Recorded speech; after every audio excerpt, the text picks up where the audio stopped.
आपण पाहत आहात मराठवाडा एक्सप्रेस न्यूज. हाक तुमची, साथ आमची.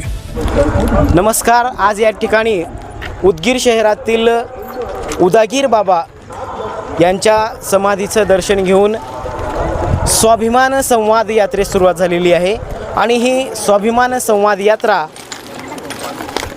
या ठिकाणी काढण्यात आलेली आहे. आपण आपल्यासोबत आहेत अजित शिंदे. आपण त्यांच्याकडनं जाणून घेणार आहोत की नेमकी ही जी स्वाभिमान संवाद यात्रा आहे, काय नेमकं ह्या स्वाभिमान संवाद यात्रेतून तुम्ही लोकांपर्यंत जाणार आहात, काय नेमकं तुमच्या. आज आम्ही उदागीर बाबांच्या पावन समाधीचं दर्शन घेऊन आदरणीय माजी आमदार शिवराजजी तोंडचिरकर साहेब यांच्या प्रमुख उपस्थितीमध्ये या स्वाभिमान संवाद यात्रेचं प्रारंभ केलेला आहे. ही स्वाभिमान संवाद यात्रा उदगीर आणि जळकोटवासियांसाठी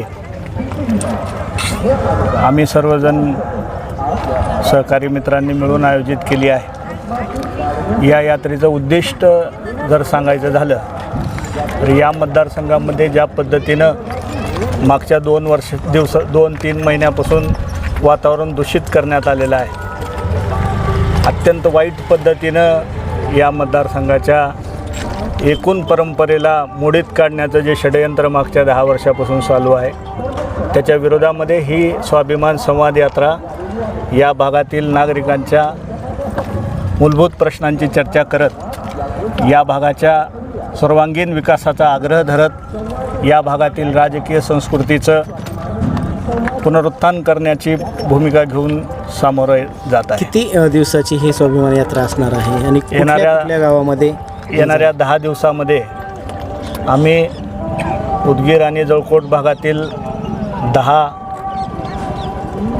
जिल्हा परिषद मतदारसंघातील 50 गावं आणि 2 जी प्रमुख शहरं या मतदारसंघामध्ये आहेत, उदगीर आणि जळकोट, या 2 प्रमुख शहरांमध्ये आम्ही आमची भूमिका लोकांना पटवून देण्याचा प्रयत्न करणार आहोत. आत्ताच तुम्ही सांगितलं की आता ही स्वाभिमान यात्रा निघालेली आहे आणि काही जण म्हणजे जे राजकीय वातावरण आहे, सामाजिक वातावरण आहे, ते दूषित करण्याचा प्रयत्न केलेला आहे. नेमकं दूषित करण्यात आलेलं आहे आणि तुम्ही नेमकं काय जागृती करणार आहात या स्वाभिमान यात्रेतून? मागच्या 2 महिन्यापासून ज्या पद्धतीने या मतदारसंघाचं वातावरण दूषित करण्याचा प्रयत्न काही प्रवृत्ती जाणीवपूर्वक करत आहेत, या भागाचं प्रतिनिधित्व म्हणून ज्यांना करण्याची संधी मिळालेली आहे, ते माजी आमदार कैलासवासी नारायणराव पाटील असतील, माजी आमदार कैलासवासी भोसले असतील, त्याचबरोबरीनं तुळशीरामजी कांबळे, अरविंदजी कांबळे असतील, या सर्व मान्यवरांनी या मतदारसंघाला जी प्रतिष्ठा प्राप्त करून दिली होती,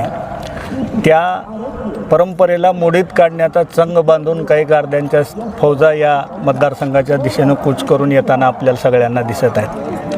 त्यांचं प्रमुख हत्यार काही जर असेल तर या भागातल्या माणसाच्या स्वाभिमानाला किंमत करण्याचं जे प्रमुख हत्यार त्यांनी आत्ता बाहेर काढलेलं आहे, त्याच्या विरोधामध्ये आम्ही ही स्वाभिमान संवाद यात्रा उभी करत आहोत.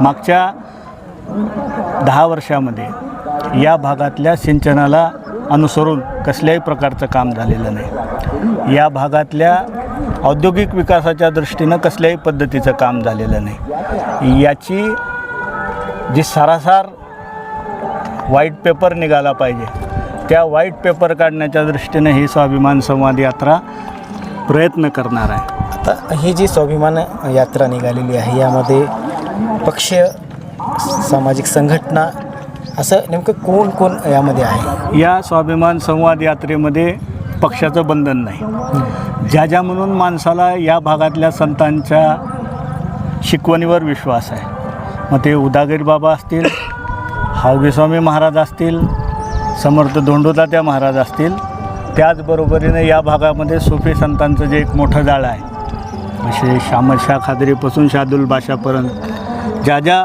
सुफी संतांनी या भागाच्या मातीला कसदार केलेला आहे, या भागातल्या मातीला उबदार केलेला आहे, या भागातल्या मातीला सुपीक केलेला आहे, त्या मातीमध्ये विष कालवण्याचा प्रयत्न करणाऱ्या लोकांच्या विरोधामध्ये आम्ही भूमिका घेऊन निघालेलो आहोत. तर हे होते अजित शिंदे. स्वाभिमान संवाद यात्रा ही जी आहे ते 50 गावं आणि 2 शहरामध्ये निघणार आहे आणि लोकांमध्ये त्यांच्या वतीनं मतदारसंघामध्ये जागृती करण्यात येणार आहे. मी वसवेश्वर डावळे आणि माझ्यासोबत माझे सहकारी सुधाकर नाईक.